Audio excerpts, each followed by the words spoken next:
First, as a resident of the Whittier neighborhood, I moved to that neighborhood when I got to Minneapolis, in part because I appreciate its authentic diversity. And when I say diversity, I mean in part the internationalism that it so proudly declares on all of its signs, but I also mean real economic diversity. Let me be clear, I am proud of the shelters in my neighborhood. They symbolize to me what it looks like to put the progressive values and care for others that many in this city like to claim into practice. And they stand for a recognition that the people who seek shelter are not intruders into our community or a threat to it, but rather are some of the most vulnerable members of our community.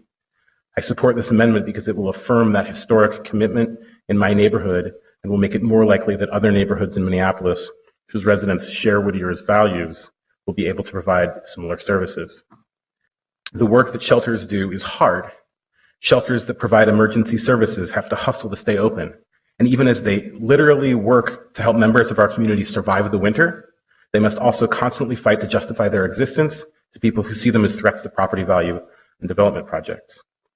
Finally, I want to briefly address some of the concerns that I've heard articulated by organizations purporting to represent the interests of my neighborhood, specifically that it will contribute to an increased density of low-income housing in particular neighborhoods, an argument that is offered with a straight face in the name of addressing systemic housing inequity in our city. These arguments are pretextual and make the dubious move of attempting to reframe what is simple, cynical NIMBYism as concerns in the interest of justice and equity. There is enough obfuscation in the language that our city uses to talk about its efforts to address the needs of its poorest people. There is enough empty boosterism about our supposedly progressive efforts to end the crisis of homelessness that often provides little more than a smokescreen for measures designed to remove visible poverty from commercially developed and developing parts of the city. I ask, in light of all of this, for simple candor in your deliberations. This amendment will remove an arbitrary, antiquated, and very possibly illegal barrier to those doing essential humanitarian work in our cities.